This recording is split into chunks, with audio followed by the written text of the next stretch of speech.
제가 지난주에 지인들과 이야기를 하는데요. 그때 이야기한 내용 중에 장거리 운전을 하면서 만약에 졸리게 되면 어떻게 그 졸음을 쫓을 수 있는지 이야기를 하게 되었습니다.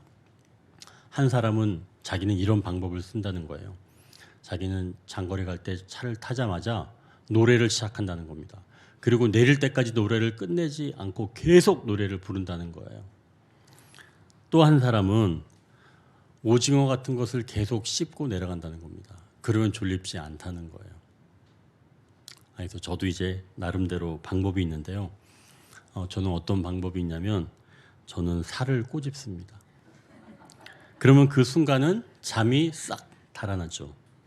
뭐 그렇다고 해서 시퍼렇게 멍이 들 때까지 꼬집지는 못합니다. 자신에게 가혹하기는 힘드니까요. 혹시 여러분 이런 생각하고 있지 않나요? 아니 졸리면 자야지. 참나 목사님 무슨 얘기를 하는 거야. 사실 지인들과 이야기하면서 사실은 그게 결론이었습니다. 졸리면 자야 된다. 근데 사실 이제 하고 싶은 이야기는 뭐냐면 스스로 나를 아프게 꼬집을 수 있을까? 그렇게 할 수 없다. 나에게는 항상 유순하고 관대하게 대하는 사람의 습성이 있어서 그건 어렵다는 겁니다. 그러니까 이와 비슷하게 자기가 잘못한 것도 사실은 본인이 잘 알지는 못한다는 겁니다. 자기에게는 항상 너그러워서 나는 그런 잘못을 저지를 만한 이유가 있었어. 그러니 내가 지금 한 행동은 조금 잘못한 것이니까 괜찮아 라고 생각하는 경우가 많이 있다는 거죠. 심지어는 그러니까 자기가 잘못한 것을 알지 못하는 때도 많이 있습니다. 그래서 먼저는 우리가 자기 성찰이 필요하다는 것이죠. 종교 개혁을 완성시켰다고 말하는 그런 존 칼빈이 쓴 기독교 강요에서도 이런 이야기가 나옵니다. 하나님에 대한 지식과 우리 자신에 대한 지식은 서로 연결되어 있다. 자신에 대한 지식 없이는 하나님에 대한 지식도 없다. 하나님에 대한 지식 없이는 자신에 대한 지식도 없다. 즉 자신을 안다는 것, 이 자기 성찰은 곧 하나님을 알아간다는 것이죠. 이 올해 우리 교회 표처럼 사람을 알고 하나님을 알아 즐거운 마음으로 언덕에 오르기 위해선 역시 사람을 알아야 합니다. 그리고 먼저 내 자신을 알아야겠지요. 그런데 자기 살을 세게 꼬집지도 못하는 우리가 자기 성찰을 제대로 잘 할 수 있을까요? 이제 첫 번째 단락을 보십시오. 자기 성찰의 때가 있다. 우리가 여기서 2절에서 4절까지 같이 읽겠습니다. 야곱의 족보는 이러하니라. 요셉이 17세의 소년으로서 그의 형들과 함께 양을 칠 때에 그의 아버지의 아내들 빌하와 실바의 아들들과 더불어 함께 있었더니 그가 그들의 잘못을 아버지에게 말하더라. 요셉은 노년에 얻은 아들이므로 이스라엘이 여러 아들들보다 그를 더 사랑하므로 그를 위하여 채색 옷을 지었더니 그의 형들이 아버지가 형들보다 그를 더 사랑함을 보고 그를 미워하여 그에게 편안하게 말할 수 없었더라. 아멘. 오늘 나오는 사람들은 요셉, 그리고 그의 아버지 야곱, 또 요셉의 형들이 있습니다. 이 중에서 자기 성찰이 필요한 사람은 어떤 사람일까요? 전통적인 해석에 따르면 먼저는 요셉입니다. 요셉은 지금 몇 살이라 그래요? 17살입니다. 형들과 같이 있다가 형들이 무슨 잘못을 하면 그걸 모두 아버지에게 지금 일러 바쳤다는 거예요. 아버지는 모르겠지만 형들에게는 이 요셉이 어떤 사람이에요? 한마디로 밉상입니다. 이렇게 해서 형들과의 관계가 좋아질 수가 없죠. 그래서 요셉이 이런 행동에 좀 문제가 있다라고 하는 해석이 있습니다. 그러니까 요셉이 자기 성찰을 해야 된다는 거죠. 두 번째로는 야곱이 자기 성찰을 해야 된다라고 하는 해석입니다. 이 야곱은 다른 자식들보다 요셉을 더 사랑했습니다. 결국은 이게 아버지의 편애이죠. 야곱의 아내는 4명이 있습니다. 근데 그 중에서 라헬을 굉장히 사랑했죠. 근데 라헬이 먼저 죽게 되자 라헬에게 나온 그 요셉을 더 사랑하게 된 것이죠. 그래서 야곱은 요셉에게 채색 옷을 지어서 입힌 겁니다. 그러니까 그 아이를 보면서 사실은 아내를 떠올리는 것 아니겠어요? 그러나 이런 행동이 다른 형제들에게는 편애로 보였다는 거죠. 그래서 전통적인 해석에서는 야곱의 이 편애가 형제들을 갈라놓게 했다. 그래서 부모는 자식을 편애하면 안 된다라고 결론을 짓습니다. 사실 맞는 이야기죠. 자식들이 많은데 한 아이만 심하게 좋아하면 나머지 애들은 당연히 상처받는 거 아니겠어요? 그런데 오늘 이야기의 이 중심 주제는 부모의 편애는 아닙니다. 그보다는 조금 더 신중하게 봐야 할 것이 있습니다.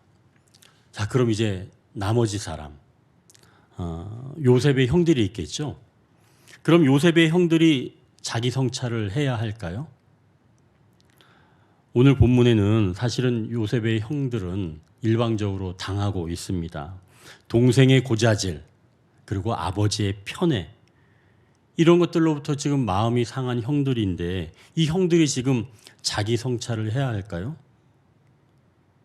또 내가 지금 상처받고 있는데 이 상황에서 어떻게 자기 성찰을 할 수 있을까요?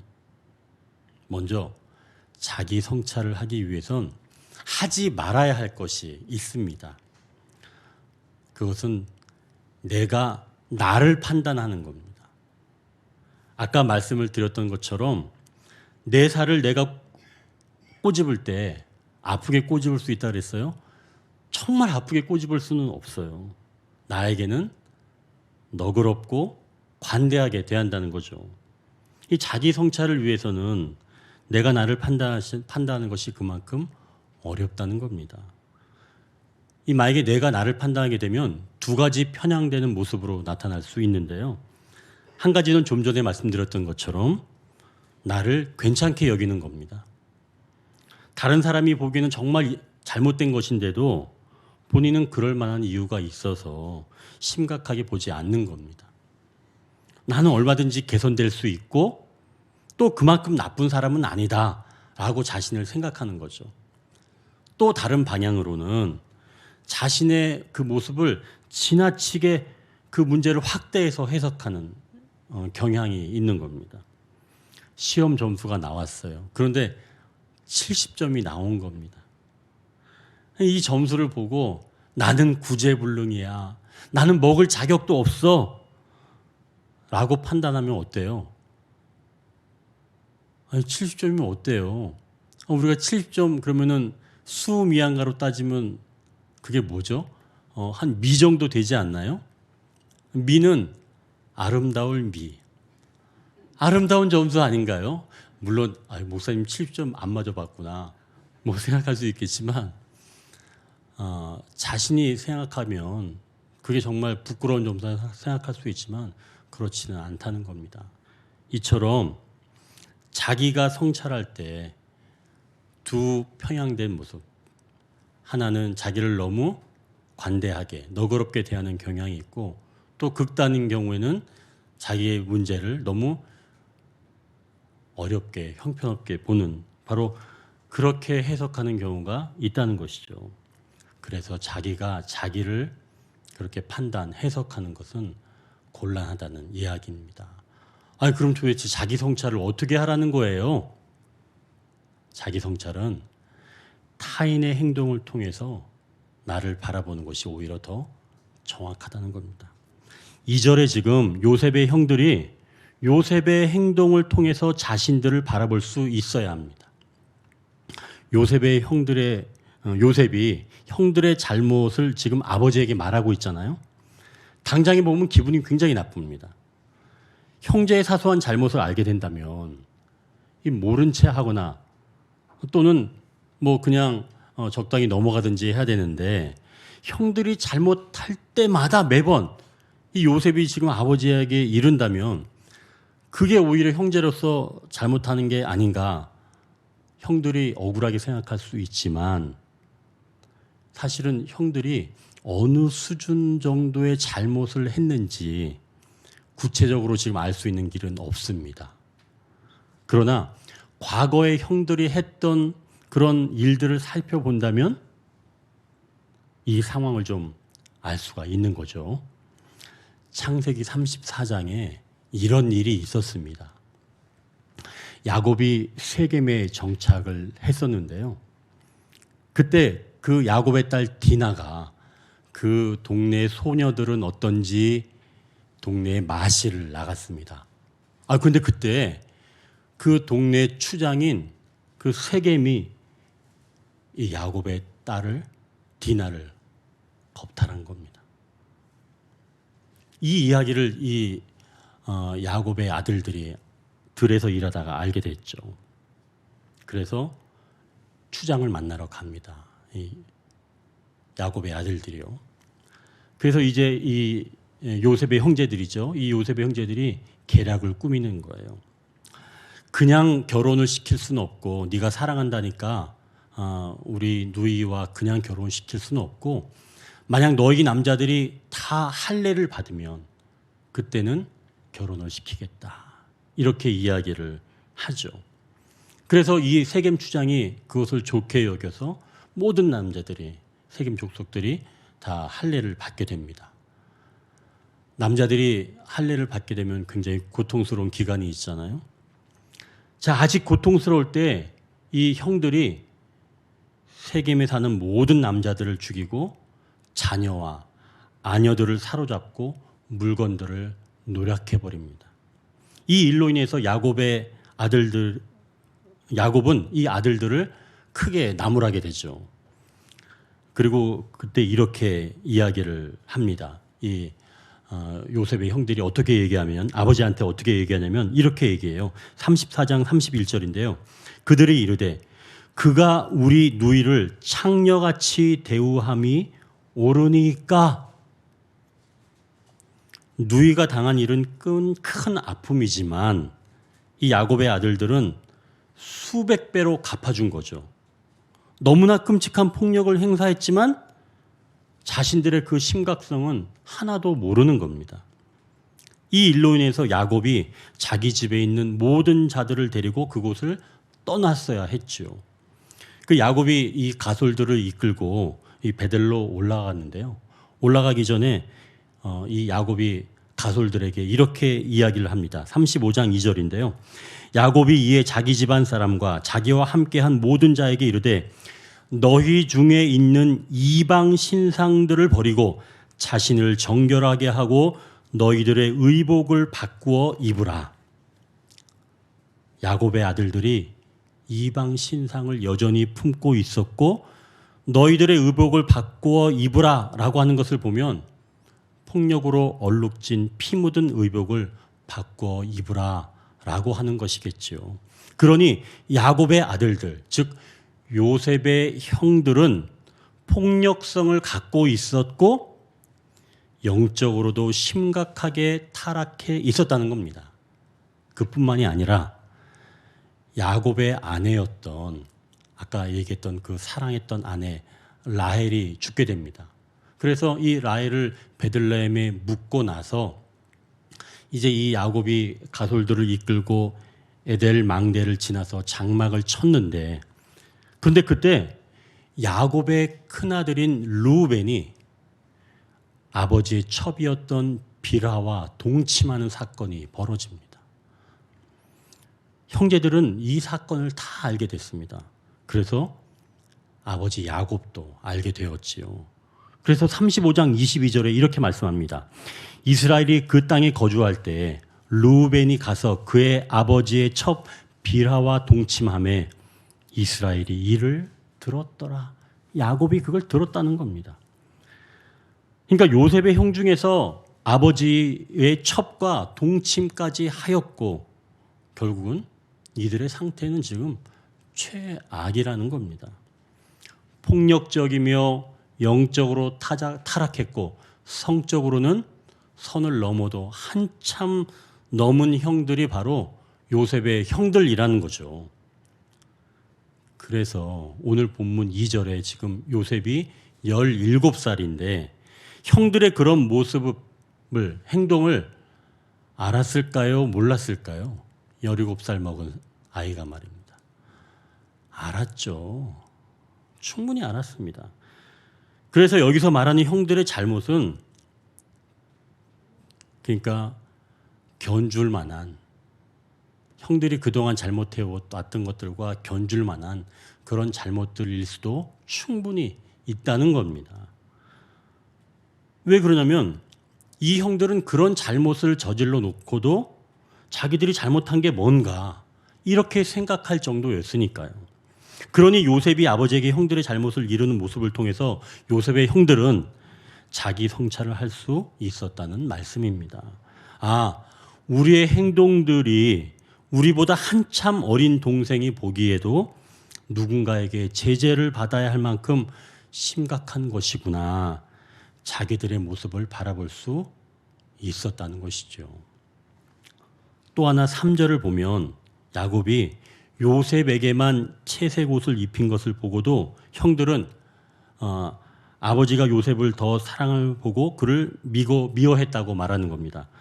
그럼 아버지가 자신들도 사랑한다는 것은 알지만 요셉을 더 사랑하니까 지금 문제였다는 건데 그 채색 옷을 통해서도 형들이 깨달을 수 있다는 거죠. 즉 요셉보다 더 사랑받지 못하는 그런 상황을 불편해하는 내 마음 자세, 이것을 발견할 수 있다는 겁니다. 이 채색 옷은 다채로운 색이라고 하는 것보다는 원어의 의미는 소매가 긴 옷, 이 바지가 긴 옷을 이야기하는 겁니다. 긴 옷은 일하기에는 어울리지 않은 옷이죠. 그러니까 화려하고 긴 옷을 입었다라고 하는 것은 형들과는 다른 옷을 입은 겁니다. 자, 그렇다면 형들이 이 채색 옷을 통해서 성찰할 수 있는 것은 내가 특별한 대우를 받지 못하는 것에 마음을 빼앗기고 있는 것이구나. 이렇게 자기 성찰을 할 수 있다는 것이죠. 물론 이게 처음에는 쉽지 않습니다. 하지만 자기 성찰이 필요하다라고 하는 것을 인식을 하고 내 모습을 타인의 행동을 통해서 찾아보겠다 마음을 먹으면 어렵지 않게 자기 성찰이 가능하다는 것이죠. 요셉의 행동은 형들과 직접적으로 관련이 있어서 자기 성찰에 어려움이 있을 수 있다면 나와 관련이 없는 그런 타인의 행동을 통해서도 얼마든지 자기 성찰이 일어날 수 있습니다. 그런 예로는 성경에 또 있는데요. 다윗이 이 부하의 아내인 밧세바를 우리가 범한 사건은 너무나도 잘 알고 있죠. 제가 설교에서 몇 번 이야기도 했습니다. 그리고 다윗이 그것이 밝혀질까 봐 두려워서 자기의 부하를 전쟁터에서 죽게 만들죠. 그런데 이 일이 악해서 하나님께서 나단 선지자를 다윗에게 보내서 말하라고 지시를 합니다. 그때 나단 선지자가 다윗에게 한 성읍에서 일어났던 이야기를 해주게 되죠. 한 성읍에 두 사람이 있는데 한 사람은 부자이고 한 사람은 가난합니다. 가난한 사람은 아무것도 없고 다만 작은 암양 한 마리가 있는데 이 암양을 자기 딸처럼 기르고 있습니다. 그때 그 동네에 행인 한 명이 왔는데 그 행인이 부잣집 손님이었습니다.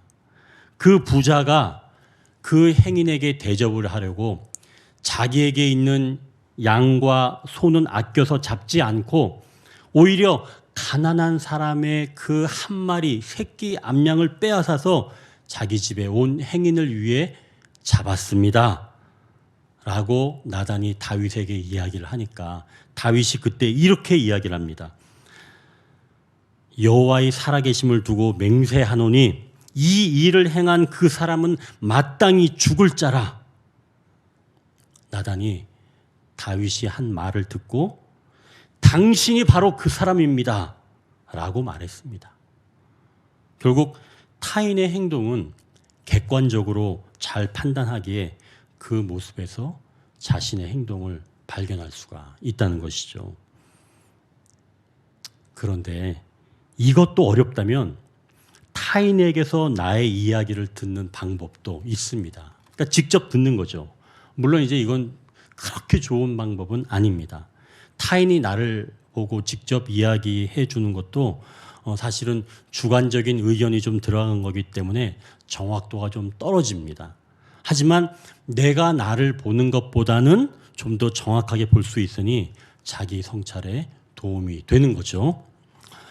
우리가 자기 목소리를 녹음해서 녹음기로 듣게 되면 이상하게 들립니다. 이거 내 목소리 아닌 것 같은데? 라고 그렇게 들리죠. 그런데 다른 사람이 들으면 왜 네 목소리 맞아? 이게 네 목소리야. 라고 이야기를 해줍니다. 근데 왜 이런 차이가 나는지 제가 이비인후과 의사의 그 글을 읽은 건데요. 그 전문가가 이렇게 이야기를 합니다.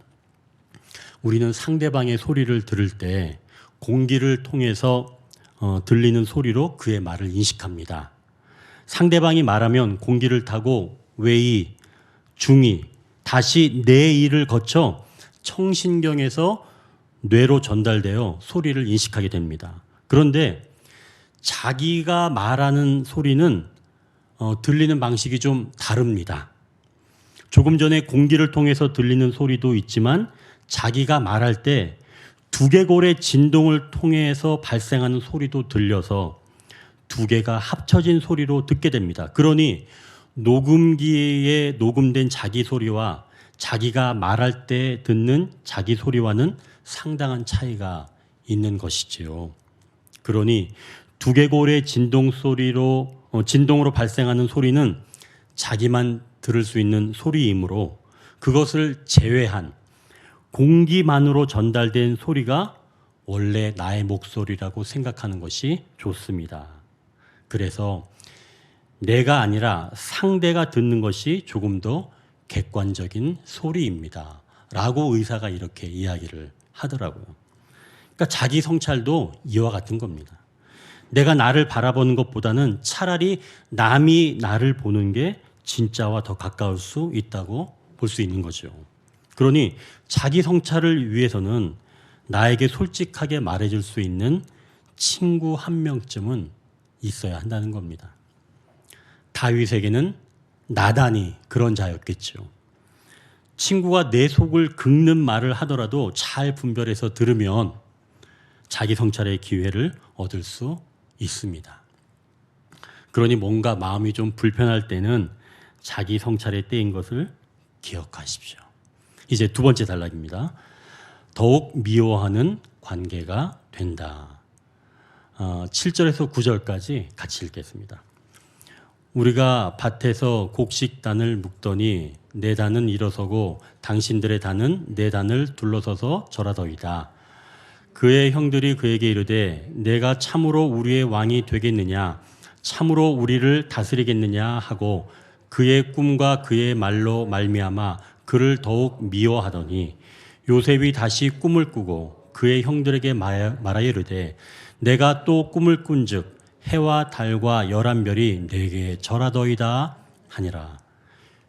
지금 요셉이 형들에게 자기가 꾼 꿈에 대해 말하는 겁니다. 첫 번째 꿈은 지금 곡식에 대한 꿈이죠. 추수를 했는데 형들이 묶은 곡식단이 요셉이 묶은 곡식단을 보고 절한다는 내용입니다. 이 형들이 요셉의 꿈과 말하는 모양을 보고 이 요셉을 더욱 미워하게 됐다라고 지금 말하는 거죠. 또 두 번째 꿈은 해와 달과 11별이 요셉에게 절한다는 그런 내용입니다. 어때요, 여러분? 요셉은 미운 소리만 골라 하고 있는 거예요. 근데 여기서 지금 사실 말하는 그런 곡식단은 나중에 이 요셉이 애굽의 총리가 되어서 형들이 곡식을 구하러 왔을 때 요셉에게 머리를 숙이거든요. 그러니까 그 모습을 미리 보여준 거다라고 이제 이렇게 볼 수도 있지만 사실은 이 대목에서 그것보다는 이 두 꿈이 말하는 주된 이야기가 아버지 그리고 어머니 그리고 모든 형제들이 요셉에게 절한다는 겁니다. 이 이야기를 듣고 지금 형들이 뒷목을 잡고 있는 거예요. 야, 이거 요셉이 너무한 거 아닌가. 아니 사실은 어쩌보면 일부러 이런 게 아닌가 싶을 정도입니다. 요셉이 철부지 어린아이와 같아서 이게 참 문제가 아닌가. 뭐 그런 생각도 들 수 있는데요. 여러분 생각은 어떤가요? 정말 이 요셉이 지금 좀 문제인가요? 여러분, 흙탕물이 시간이 지나면 불순물이 가라앉아서 물은 깨끗해집니다. 그렇다고 그 물을 마실 수 있어요? 마시지 못합니다. 막대기로 한 번만 휘저으면 금방 그게 흙탕물이 되어버리죠. 그건 깨끗한 물이 아닌 겁니다. 요셉이 형들을 불편하게 하지 않는다고 해서 형들이 깨끗한 사람이 아닌 거예요. 요셉의 형들은 그냥 흙탕물일 뿐입니다. 이런 이야기가 신약성경 로마서 9장 33절에 이렇게 말씀하고 있습니다. 기록된 바 보라 내가 걸림돌과 거치는 바위를 시온에 두노니 그를 믿는 자는 부끄러움을 당하지 아니하리라 함과 같으니라. 예수님은 자기가 별 잘못이 없다고 여기는 이스라엘 백성들에게 걸림돌이셨으며 거치는 바위셨습니다. 예수님은 그들이 알 때까지 미루지 않고 계속 말씀하시는 거예요. 그래서 이스라엘 백성들은 그런 예수님을 미워하고 미워하였다는 겁니다. 더욱 미워한 거죠. 그래서 결국 이스라엘 백성들은 예수님을 로마 군인들에게 팔아버린 겁니다. 이후 예수님은 십자가의 언덕에서 자기는 잘못이 없다는 이스라엘 백성들의 새로운 삶을 위해서 십자가를 지게 되신 것이죠. 오늘 요셉의 이야기는 바로 예수님을 예표하는 이스라엘 백성 구원의 이야기입니다. 그러니 요셉이 꿈 이야기를 하지 않고 말하는 태도를 고쳐야 형들이 달라지는 것이 아니라 예수님처럼 아버지의 사랑을 받는 자, 또한 전혀 다른 옷을 입은 자, 그 요셉이 먼저 팔리고 죽어야 형제들의 변화가 일어난다는 것이죠. 즉, 자기 성찰은 죽음이 있어야 가능한 겁니다. 그럼 여기서 질문이 생기죠. 목사님, 그럼 자기 성찰을 위해선 매번 누군가 죽어야 하나요? 바로 이 질문이 세 번째 단락을 열어줍니다. 이제 세 번째 단락을 보십시오. 그 말을 간직해 두라고 말씀합니다. 10절, 11절에 이렇게 기록되어 있습니다. 우리가 같이 읽겠습니다. 10절, 11절. 그가 그의 꿈을 아버지와 형들에게 말하매 아버지가 그를 꾸짖고 그에게 이르되 내가 꾼 꿈이 무엇이냐? 나와 내 어머니와 내 형들이 참으로 가서 땅에 엎드려 내게 절하겠느냐? 그의 형들은 시기하되 그의 아버지는 그 말을 간직해 두었더라. 야곱이 요셉에게 한 말입니다. 야곱이 요셉을 사랑하지만 두 번째 꿈 이야기를 듣고선 기분이 상했던 모양이에요. 아버지와 어머니까지 너에게 절하겠느냐?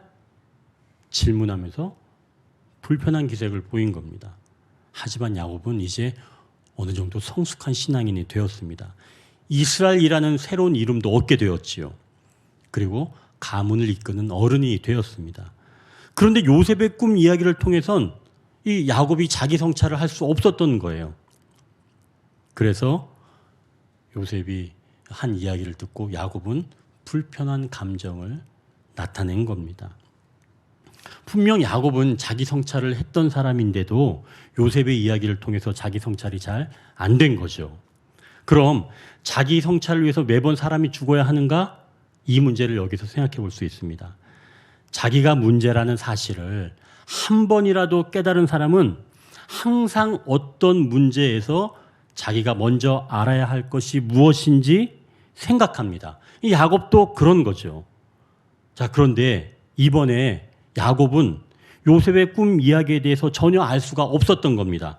그냥 요셉이 이번에는 지나치게 말했다라고 하는 것밖에 떠오르지 않은 거죠. 그럼 그럴 때 어떻게 해야 하는가 이 말입니다. 야곱은 이것도 분명하게 하나님 뜻이 있지 않을까 생각은 했습니다.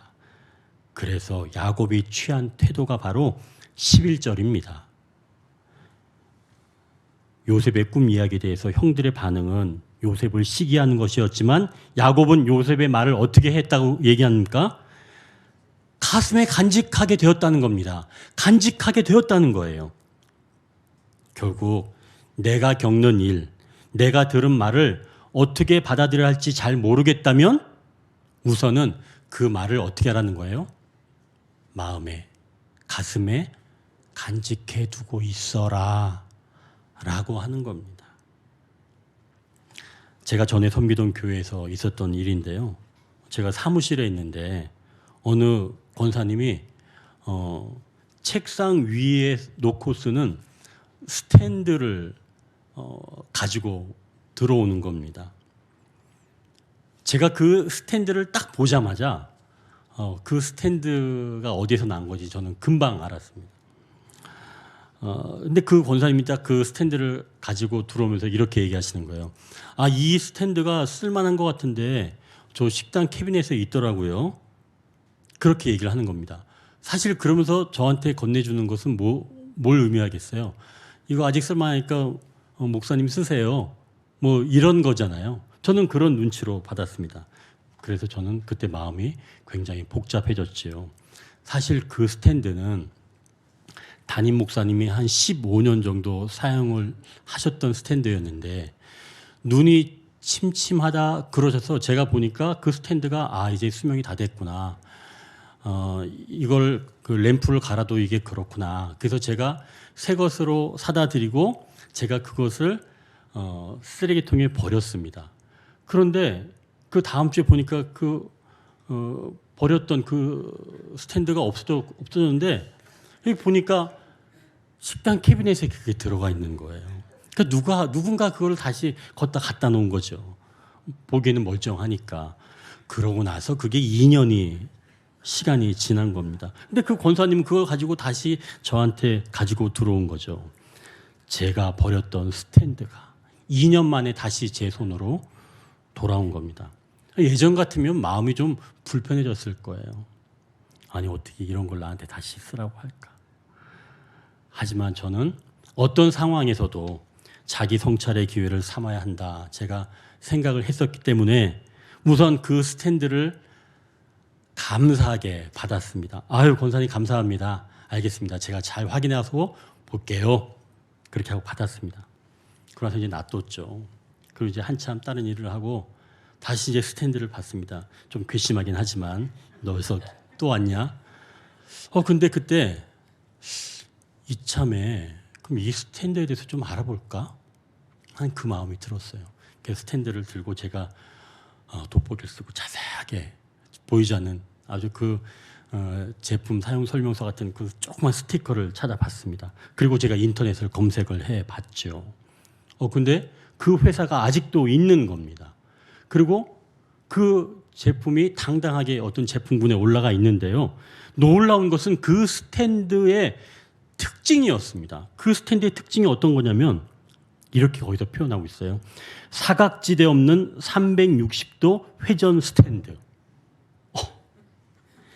아무리 구석진 곳이 있더라도 다 비출 수 있는 스탠드다 라고 한 특징입니다. 저는 그 특징을 보고 엄청 놀랐습니다. 그리고 마음이 울컥해졌어요. 그러고 보니까 주님이 저한테 말씀하시는 것은 느껴진 겁니다. 사역자는 바로 이런 사역을 해야 한다라고 하는 주님의 부탁으로 제가 느껴졌습니다. 비록 15년 된 제품이지만 저도 사실은 늦게 신학을 해서 곧 폐물이 되겠지만 그 스탠드가 곧 저 같았어요. 15년 되었지만 이 스탠드는 사각지대가 없는 겁니다. 모든 것들을 다 360도 다 비출 수 있다는 거예요. 그러니 360도 어디에나 진리를 비춰줄 수 있는 그러한 사역자, 360도 사역자가 되기를 원한다라고 하는 주님의 부탁으로 제가 그것을 들었다는 거죠. 그러고 보니까 그 스탠드가 그 회사의 그 시대에서 가장 핫한 그 아이템 품목으로 딱 올라와 있던 겁니다. 히트 품목에 당당하게 올라와 있던 거예요. 그걸 보면서 저도 이제 생각을 했죠. 훗날 주님이 기록해 두실 그 사역자란에 그 자리에 내 이름과 그 얼굴이 기록되면 좋겠다. 아니, 기록해 주실 거다라고 하는 마음이 들었습니다. 360도 사역자. 여러분, 그러면 2년 만에 돌아온 그 스탠드가 고맙게 여겨지겠죠? 그러면서 이제 그 스탠드를 들고 제가 막 감격해하는데 갑자기 누가 두 분이 딱 문을 열고 들어오는 거예요. 사무실에. 봤더니 한 분은 암 환자였고 또 한 분은 다른 그러니까 우리 교회는 아니지만 다른 기관에서 암으로 이번에 좀 위험하게 된 분이 찾아오신 거예요. 그러면서 이제 저한테 상담을 요청하러 들어오신 겁니다. 모르는 분의 그 아픔을 360도 사역자에게 하나님께서 보내주신 것 아니겠어요? 그래서 그때 잘 상담해드리고 보내드렸고, 그리고 그 스탠드를 어떻게 했을까요? 제가 품에 안고 가지고 집으로 퇴근했습니다. 나중에 그거 누가 사용했어요. 아무튼 자, 타인의 행동이나 말을 자기 성찰의 기회로 삼아야 하는데 아직 무슨 뜻인지 알지 못한다면 우선 그 말을 가슴에 간직해 두라는 것입니다. 지금은 모르지만 하나님은 그걸 통해서 귀한 깨달음을 주시며 우리를 더 풍성한 생명의 자리로 인도하신다는 말씀이지요. 그러니 지금 당장에는 알지 못하더라도 나중에 알게 될 수 있으니 타인의 행동이나 말에 마음을 빼앗기지 말고 감정을 상하게 하지 말고 조금 더 기다린다면 나에게 말씀하시는 하나님의 음성을 들을 수 있다는 것이죠. 하나님은 우리가 자신에 대해 더 알아가기를 원하십니다. 그것이 곧 하나님을 아는 길이며 즐거운 삶을 살 수 있는 길이라는 말씀이죠. 말씀을 정리합니다. 나를 알아가는 자기 성찰의 때가 있습니다. 자기 성찰은 내가 직접 나를 알아가는 것이 아닙니다. 타인의 행동 또는 그들의 말 속에서 나를 알아가는 것입니다. 이런 자기 성찰을 놓치게 되면 타인의 행동에 상처를 받아 더욱 미워하는 그런 관계가 되게 됩니다. 타인의 행동이나 말에서 자기 성찰을 못하였다면 상처를 받지 말고 그 말을 가슴에 간직해 두는 것으로 족하다고 말씀합니다. 나중에 때가 되면 그 의미를 알게 된다고 말씀합니다. 기도하겠습니다.